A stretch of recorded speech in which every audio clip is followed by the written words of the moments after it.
tahu kenapa. Tapi kini sering bono mimpi tentang istana rokan kepadaku. Istana tua yang dulu sering aku lewati saat aku kocik. Dulu aku memang ino peduli.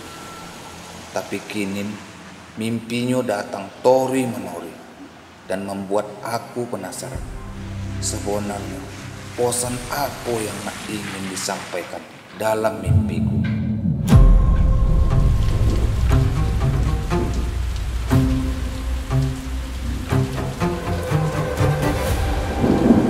Awak pilih peneliti sejarah atau cuman orang nganggur yang kebanyakan nonton film dokumenter?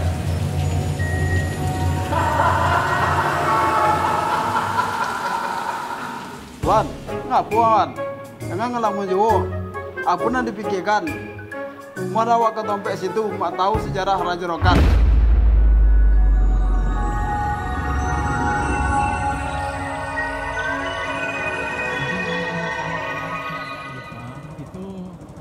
Kalau untuk sejarah kerajaannya dimulai daripada awal abad ke-14.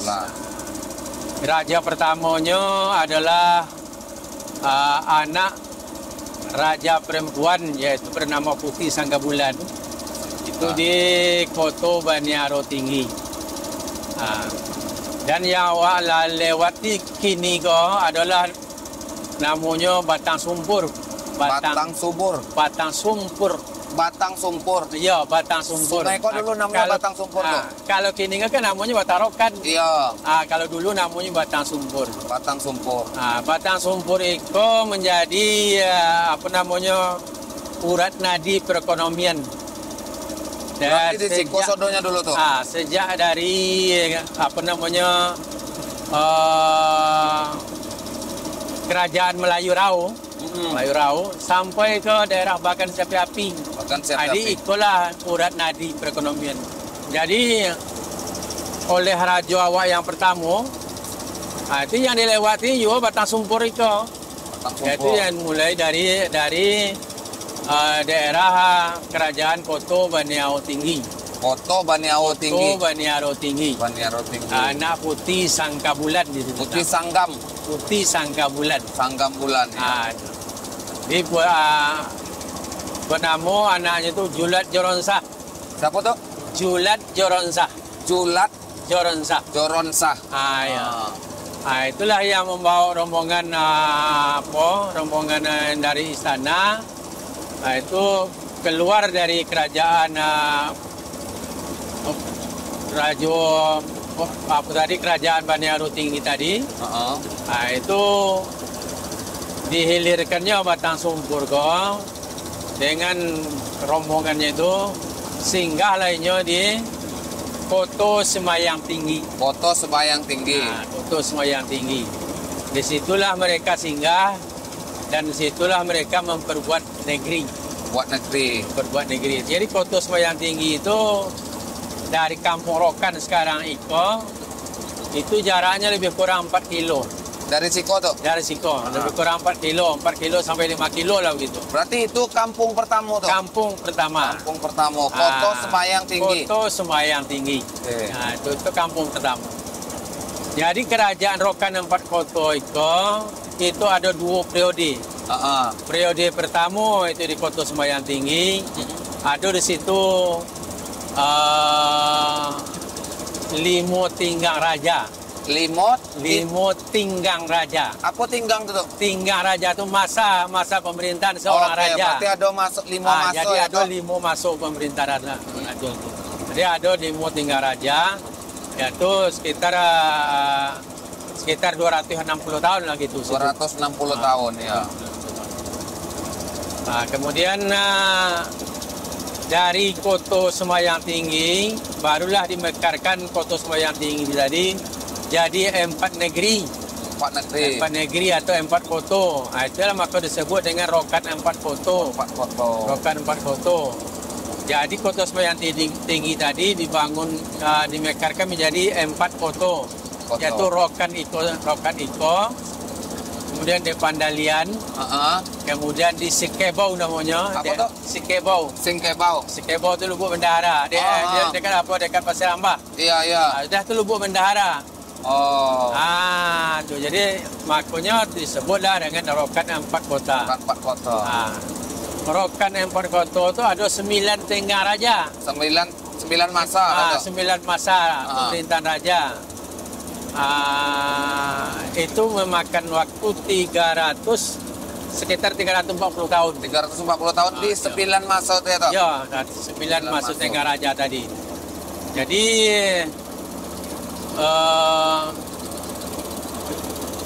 kalau yang tinggal pertama itu lima tinggal raja, lebih kurang 260 tahun. Ditambah dengan tinggal yang kedua itu di Rokan 4 kota, itu 340 tahun, jadi lebih dari 600 tahun. 600 tahun. Jadi mulai dari tahun 1340-an, 1300. tinggal raja pertama di Kota Semayang Tinggi, sampai meninggalnya Raja Awak yang terakhir di zaman Jepang, tahun 1943. Itu yang terakhir tuh? Itu terakhir tuh, 1943. Jadi dari tahun 1943, baru bulan Juli tahun kemarin, tahun 2024 kemarin, yang terakhir baru dilantik atau dinobatkan raja yang baru. Raja yang baru. Raja yang sekarang ini. Iya, iya. Itu. Yaitu yang di Pertuan Sakti, Tengku Haji Endrizal. Yang bergelar dengan Sultan Mahkota Alam. Sultan Mahkota Alam. Itu gelarnya raja kita sekarang. Itu tuh nengok-nengok jalan tuh ternampak istana. Mulai ada istana tuh tahun berapa tuh? Jadi istana Raja Rokan yang sekarang ini yang kita tempati sini itu didirikan tahun 1901. 1901 mulai pembangunannya. Berarti kini adalah 124 tahun ya, Bang? Ya, betul. 124 tahun. Lebih 1 abad kan? Iya. Jadi istana itu didirikan tahun 1901 itu bersamaan dengan didirikan juga Masjid Kerajaan. Masjid Kerajaan tahun 1901 juga. Iya. Bersamaan dengan datanya masuknya pemerintahan Belanda ke Rokan. Tahun 1901 itu juga. Masuk pemerintahan Belanda, didirikan masjid, istana dibangun. Ya. Jadi masuknya pemerintahan Belanda itu ke negeri Rokan itu baru tahun 1901. 1901. Berarti di istana yang kini itu tuh 2 kepemimpinan lah ya tuh. Raja terakhir sama raja kini yang mendapatkan di istana itu. Ya, jadi yang membuat istana itu pada masa pemangku raja, bukan raja dia, tapi pemangku raja. Ya. Bapak raja kita yang terakhir. Bapak raja kita yang terakhir yaitu bapak daripada yang di Pertuan Sakti Ibrahim. Jadi bapak raja kita yang terakhir tahun 1943 itu yang di Pertuan Sakti Tengku Ibrahim. Namanya. Jadi bapak itulah yang sedang memangku kerajaan Rokan 4 kota ini pada saat itu. Iya. Pada tahun 1901 itu. Karena yang di Pertuan Sakti raja kita yang terakhir Tengku Ibrahim itu dilantik atau dinobatkan tahun 1903. 1903. Tahun 1903 baru dinobatkan. Itu. Kalau secara ini tuh berarti sebelum adanya istana kini tuh, yang 9 masa tadi berkedudukan di mana raja-rajanya tuh? Jadi yang 9 tinggal raja itu satu raja yang 2 raja yang dari Kota Semayang Tinggi, yaitu raja keempat dan raja kelima. Kemudian raja pertama ditinggal di periode kedua, itu di Kota Rokan Tinggi. Jadi Kota Rokan Tinggi ini sebelah kanan Mudik, Sungai Rokan, sebelah seberang istana sekarang itu. Istana sekarang ya. Seberang istana sekarang itu. Nah, itulah namanya Rokan Tinggi. Rokan Tinggi. Rokan Tinggi. Dibuatnya lah di pertama pindah itu sekitar tahun 1700-an itu. 1700-an. Nah, dibuatnya lah istana yang panjangnya 12 depa. 12 depa. Iya, 12 depa. Yang pakai beranjung. Nah, beranjung artinya Pak ada gonjong-gonjongnya begitu. Iya. Kemudian beratapkan hijau. Hijau Nah, ya. disebut dengan Gajah Mahram. Gajah Mahram Gajah Mahram itu namanya. namanya dulu ya. Namanya apa tuh istana itu. Sudah itu tuh yang aku mendongeng di Siko di daerah Sungai Rokan kini masih ada kami dongo tradisi-tradisi seperti menumbai gitu tuh. Kira-kira tuh kami nak tahu lah sebagai orang muda kok tuh. Itu apa tuh kira-kira tuh? Ya. Jadi sebetulnya budaya kita di Rokan itu di luar kerajaan Rokan itu sebetulnya banyak, apalagi terhadap nanti budaya-budaya. Kalau ini aku salah, buku pun yang ku coret-coret dulu ketika aku kocik. Sejarah kerajaan Rokan itu benar-benar takkan hilang. Apa jangan-jangan di situ?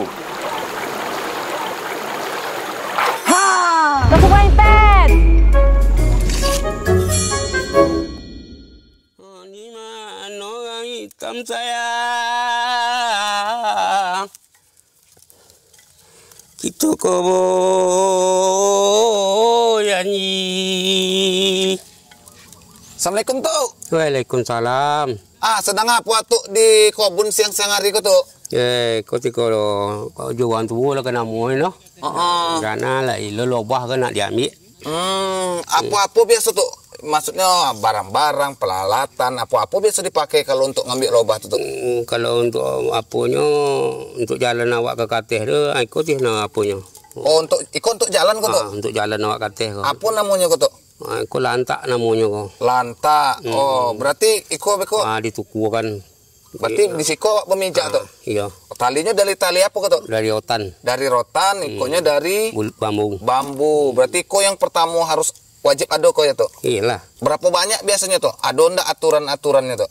Aduhnya kok namanya kalau di orang tua potang sesanggu dia namanya 25 buah. Sesanggu 25 buah. 25 buah. Untuk satu batang. Untuk satu batang kalau paling tingginya saya langgo yang kami biasa mengajukan 3 sanggu tuh. 7 berarti 75 batang kan. 75 batang. Oh, berarti biasanya setiap nak ngambil lobah kok siap-siapnya sekitar 3 sangu gitu. Baponan terpakai bekok lah sesuai batang atau. Oh, oke. Sudah itu apa tuh biasanya tuh? Sesudah iko tadi, sudah lah sampai wak Kateh dan sudah belantak sudah jalan kan. Sesiap lah iko punya timbo namanya. Timbo. Timbonya untuk ambil lobah tu. Jadi ambil lobah tu dimasukkan nisannya ke siko kan. Itu diulu pakai otan kok. Oh, berarti setelah sampai ketika lah dipotong, ketika hasilnya dapet, nurunkannya pakai koto. Iya. Pakai timbo, iya. Terus ikonya pakai rotan. Pakai rotan. Untuk mulunya gitu pakai rotan.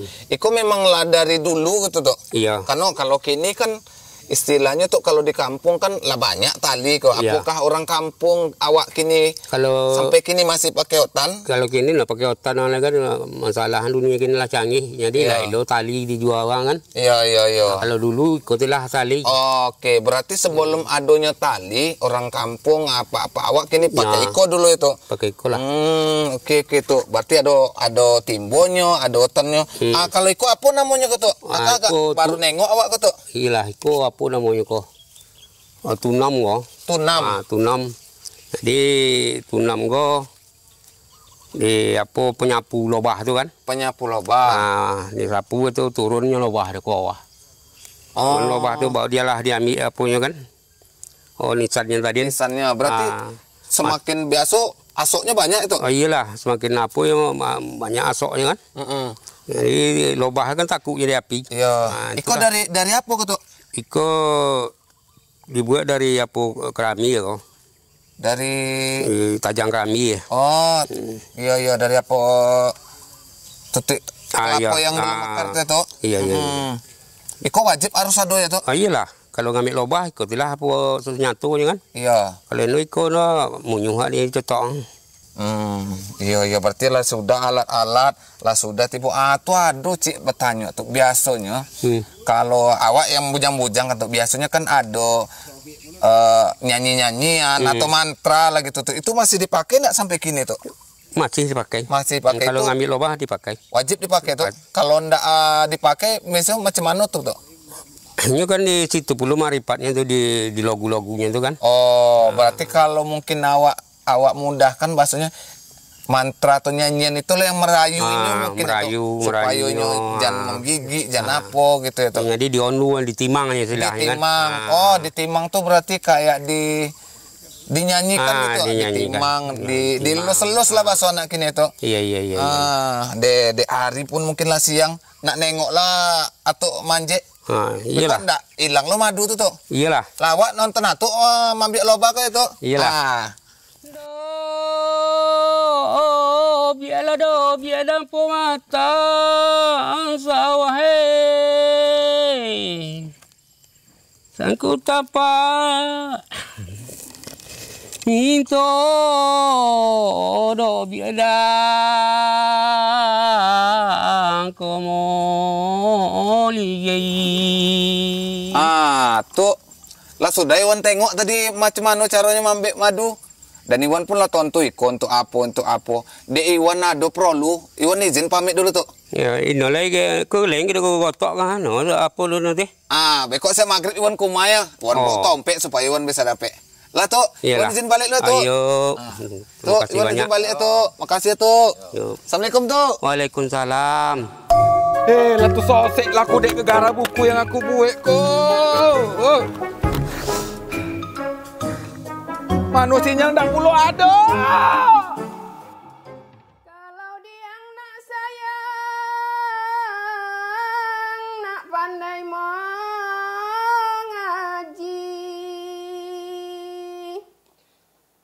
Lalu nak, lalu ilo.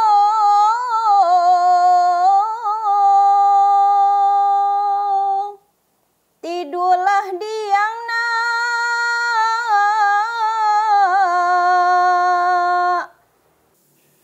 Sedang mengapa, mak? Iko nak mondu anak.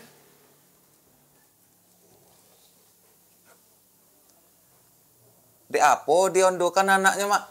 Inya cako tu menangis nak. Biaya menangis, uponya ko apa bungka ngolangnya tu gara-gara omaknya tu makan pantang nak, tu makan gulai kunu keceknya. Itulah jadi menangis nak pakai bonti. Itulah tu. Jadi cuba dia onu kau nak ya kau monti nangis kan? Iya. Berarti diondokan supaya nyo bisa telolo ya nak tertidur. Masih dipakai ndak kira-kira untuk hari kini, mak? Alhamdulillah masih lagi. Masih lagi ya, mak. Nak dongolo Iwan kan masih muda-muda kok, mak. Nak mendongolo Iwan macam mana kira-kira mondokan anak tuh, mak? Bisa nak, bisa. Lolo nak.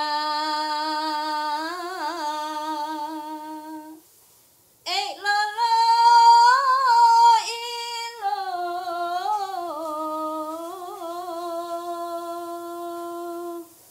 Tidurlah sayang nak.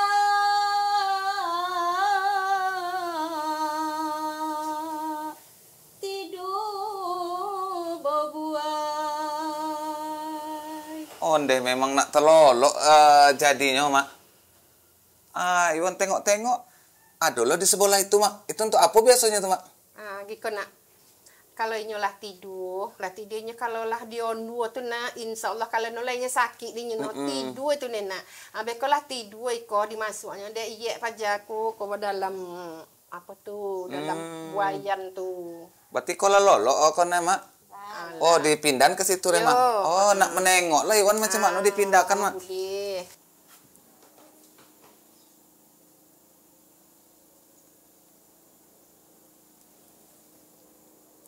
Biasanya apa yang disobui ketika awak mengandungkan anak tuh Mak? Oh, yang disobuk dalam mengandungkan anak tuh nak, itu lai berupa nasihat. Nah, pertama untuk dirinya sendiri, sudah itu keagamaannya, dia sudah tuh agar anak tuh berakhlak, berkata yang sopan ke orang tuanya, ke oma ayahnya. Artinya kan kalau memang sejak kete anak-anak lah diandukan, lah dapat nasihat dari kete, harusnya nyo punya akhlak, punya perilaku yang elok di masa depan nih Mak. Iya nak. Apa jangan-jangan di situ pula lo tak gudang harta karun kok?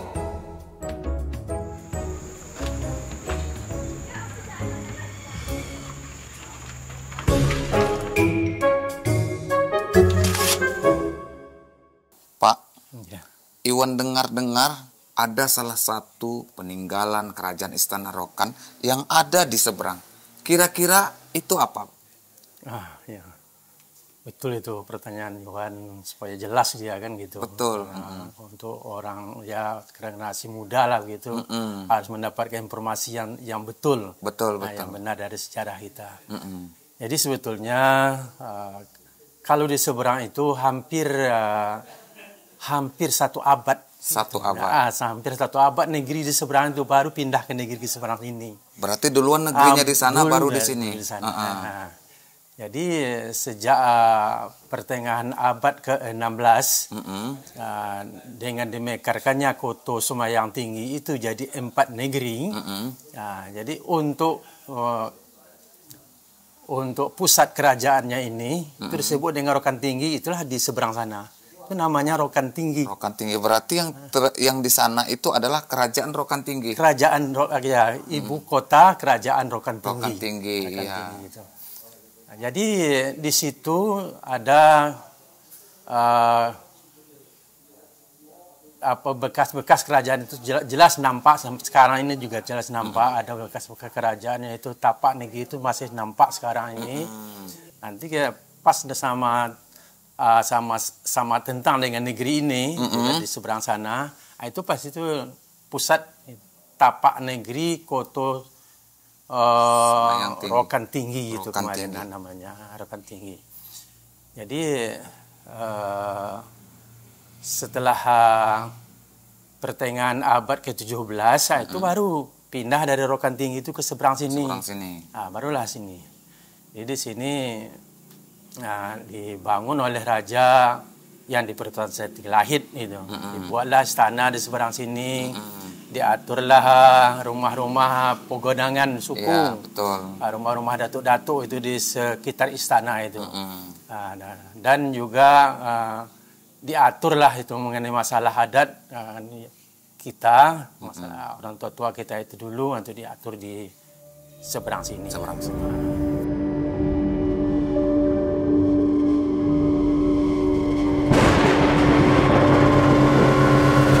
Kerajaan Rokan itu benar-benar takkan hilang.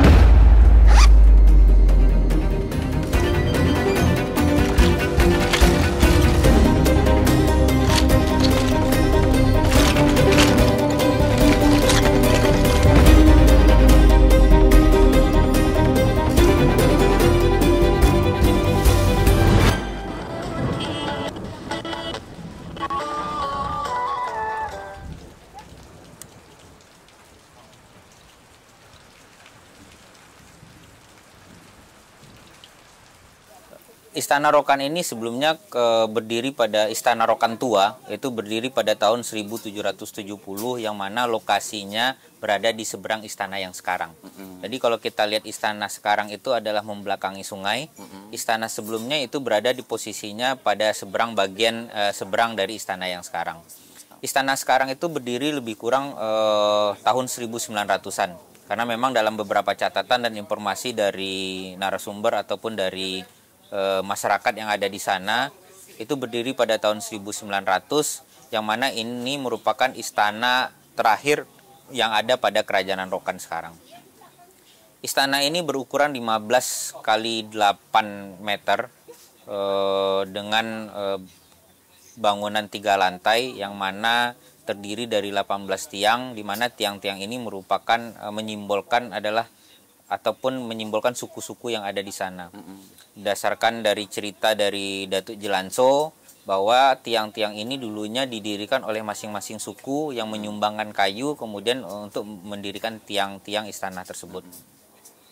Bagian lantai pertama istana itu berfungsi sebagai singgasana raja, tempat musyawarah, bilik raja, kemudian juga di situ difungsikan sebagai ruangan perlengkapan ya di bagian belakang. Sedangkan untuk lantai 2 itu fungsinya sebagai tempat menyimpan barang berharga. Kalau di lantai 1 tadi bagian belakang juga terdapat adanya penyimpanan barang-barang peninggalan ataupun barang-barang regalia kerajaan. Sedangkan di lantai 3 itu ruangannya lebih kecil, itu fungsinya sebagai ruang permaisuri dan ruang tambahan saja seperti itu. Ruang tambahan saja. Ya. Kemudian Istana Rokan ini berbentuk panggung dengan adanya tangga di depan dan di belakang. Tangga di depan ini berfungsi sebagai tempat untuk masuk dan turunnya, baik itu naiknya raja, tamu ataupun siapapun yang datang, di mana fungsinya juga diatur posisi naik dan posisi turun, ataupun siapa yang bisa turun di bagian depan ataupun turun di kiri dan kanan itu diatur penggunaannya. Sedangkan di bagian belakang fungsinya hanya sebagai tangga akses untuk dari keperluan istana di bagian belakang. Kemudian secara ornamen, Istana Rokan ini memiliki ornamen-ornamen yang menarik, di mana pada bagian tangga itu terdapat motif bunga-bungaan, kemudian juga pada bagian pinggang istana itu terdapat motif sulur-suluran, kemudian pada bagian dalam istana terdapat motif yang cukup menarik ya secara mitologi, itu adanya motif buaya memakan ikan, atau juga disebut kadang sebagian orang menyebutnya sebagai naga memakan ikan. Ini erat kaitannya dengan cerita-cerita masyarakat ataupun cerita rakyat secara mitologi bahwa Raja Rokan ataupun merupakan penakluk ikan seperti itu. Jadi memang diceritakan bahwa ketika raja mandi, ketika dia menjentikkan jarinya, cukup dengan memainkan jarinya di air, ikan-ikan akan berdatangan. Jadi memang itu digambarkan dalam ornamen tersebut. Kemudian pintu istana berada pada posisi depan, pada bagian teras, kemudian ada pintu yang berbentuk 2 daun. Kemudian jendela-jendela yang ada di istana juga berupa jendela dengan adanya 2 daun, dengan adanya railing berbentuk gasing-gasing yang ada pada bagian railing jendela tersebut. Sedangkan untuk bentuk atapnya berbentuk pelana dengan meruncing pada kiri dan kanan, yang memang menyimbolkan secara arsitektur Melayu menyimbolkan ketuhanan yang naik ujung ya seperti itu. Kemudian secara material istana ini terdiri dari kayu, hampir keseluruhannya menggunakan material kayu, yang mana material-material ini diambil dari hutan adat yang ada di sekitar kenegerian Rokan ini. Kemudian atapnya berupa atap seng, yang mana dalam disampaikan bahwa ini merupakan atap yang dibawa ataupun yang diproduksi oleh di Singapura ataupun di Malaysia ataupun negeri dari luar dulunya tentunya. Kemudian ya dari sisi bentuk memang ya tadi yang disampaikan fungsi panggung tersebut memang karena Istana Rokan ini berada pada pinggiran Sungai Rokan, yang mana dulunya sungai merupakan jalur transportasi, jalur kehidupan, di mana dulu tidak jauh dari istana juga terdapat pasar, jadi bukan memang sebagai jalur transportasi dulunya. Pedagang-pedagang itu datang melalui sungai menggunakan sampan, kemudian berdagang di sekitar kompleks Istana Rokan.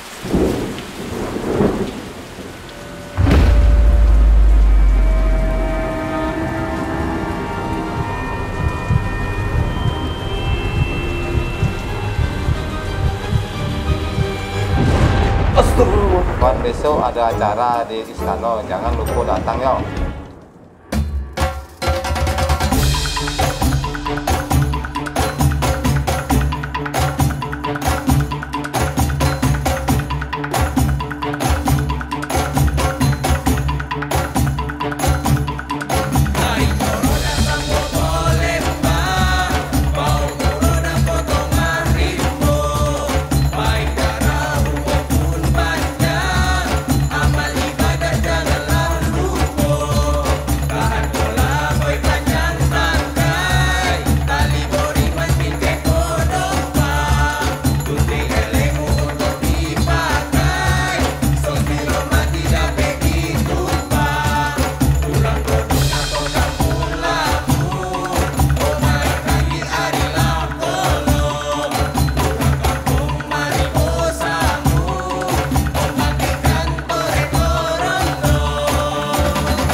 Mungkin aku indak keturunan Aju, tapi setidaknya aku tahu sejarah indak untuk dilupakan.